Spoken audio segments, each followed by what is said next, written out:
America, Israel, Iran के बीच चल रही जंग का आज 5वां दिन है। ईरान से बड़ी खबर भी आ रही है। अमेरिका और इजराइल के हमले में मारे गए अयतुल्ला खामनेई के बेटे मुस्तफा खामनेई को ईरान का सुप्रीम नेता चुना गया है।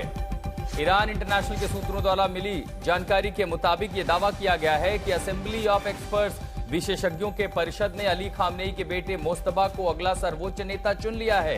इस रिपोर्ट के मुताबिक 56 साल के मुस्तफा ही अब ईरान की बागडोर संभालेंगे। खामनेई के बाद लगातार यह चर्चा थी कि ईरान की कमान किसके हाथ होगी, क्योंकि जो भी इस कुर्सी पर होगा वो सिर्फ ईरान का सबसे बड़ा धर्मगुरु नहीं होगा, बल्कि उसका रसूख ईरान की राजनीति में होगा, उसका रसूख ईरान की सत्ता में होगा, ईरान की सेना में होगा और ईरान की विदेश नीति में होगा। तो मुस्तफा कौन है? ये है मुस्तफा खामनेई। इनकी तस्वीरें आपको दिखा रहे हैं। मुस्तफा खामनेई 56 साल के, जिनको लंबे समय से संभावित उत्तराधिकारी के रूप में देखा जा रहा था। उनकी ये पदोन्नति राजनीतिक रूप से बेहद संवेदनशील साबित हो सकती है, क्योंकि इस्लामिक गणराज्य में लंबे समय से डायनेस्टी को हमेशा क्रिटिकल रहा है, वो उसकी आलोचना करता रहा है और खुद को राजशाही के अधिक न्याय संगत विकल्प के रूप में प्रस्तुत करता है। आपको बता दें कि पहलवी डायनेस्टी, जब तक पहलवी वंश वहां पर दरअसल राजा किंगडम था, तब तक इस्लामिक रेवोल्यूशन के बाद यह कहा जाता रहा कि अगर इस्लामिक राज होगा तो यह न्याय संगत होगा, जबकि डायनेस्टी नहीं होनी चाहिए, परिवारवाद की परंपरा नहीं होनी चाहिए। लेकिन इनके बीच उसी परंपरा को पलट दिया है उनके बेटे खामनेई। अब इस ताजपोशी एक तरह की हुई है और अब वो तय करेंगे ईरान का भविष्य। इस खबर पर ज्यादा जानकारी के लिए अशरफ वानी हमारे सहयोगी हमारे साथ जुड़ रहे हैं। अशरफ, जानकारी तो यह भी है कि आईआरजीसी ने ही दरअसल इस परिषद पर दबाव डाला है कि किसी भी हाल में मुस्तफा को ही सुप्रीम कमांडर बना जाए। क्या ये मान लें कि अब आईआरजीसी ही वहां का जो भविष्य है ईरान का वो तय करेगी, और अगर मुस्तफा अगर उनको पद पर चुना गया है तो ईरान के साथ साथ इस पूरे जंग में मायने कितने बदल जाते हैं?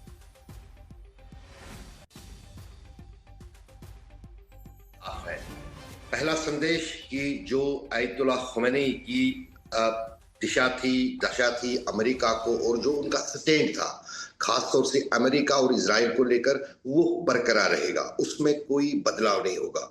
दूसरा सबसे बड़ा ये संदेश है कि हम इजराइल की धमकियों, अमेरिका की धमकियों, उनके प्रहार के बावजूद अपने हिसाब से, यानी इस्लामिक रेवोल्यूशनर के तौर तरीकों से ही चलेंगे।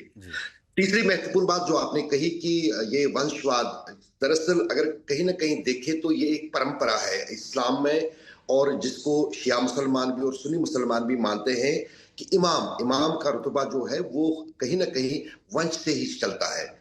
सबसे बड़ा जो अभी दुनिया में अगर शिया मुसलमानों में देखें तो धार्मिक नेता सईद अयतुल्ला खामेनी, जो 3 दशकों तक ईरान के प्रमुख रहे, उनके बाद ये कहीं ना कहीं ये जो सिलसिला है उनके बेटे का ही बनता है। तीसरी महत्वपूर्ण बात जो है, जो अभी कुछ सूत्रों के अनुसार पहला बयान सामने आया है इस नए सुप्रीम लीडर का, मुस्तफा खामनेई का, वो ये आया है कि उन्होंने साफ कर दिया है कि अब बातचीत की कोई गुंजाइश नहीं है अमेरिका के साथ, क्योंकि जो बातचीत कर सकता था, जो निर्णय ले सकता था, वो नहीं रहा। यानी सुप्रीम लीडर अमेरिका के नहीं रहे, अब हमारे हाथ में कुछ नहीं है जो नहीं। लेकिन अशरफ, इसके पहले भी बातचीत का अगर हम देख लें तो बातचीत तो या तो पेजिशकियान करते थे या फिर अराक्ची करते थे। विदेश मंत्री या राष्ट्रपति की भूमिका होती है, क्योंकि किसी भी राष्ट्र में अमेरिका किसी धार्मिक गुरु, तो अगर तकनीकी तौर पर देखें तो पद तो धार्मिक गुरु का ही है, भले ही वर्चस्व रसूख उनका पूरे देश पर हो।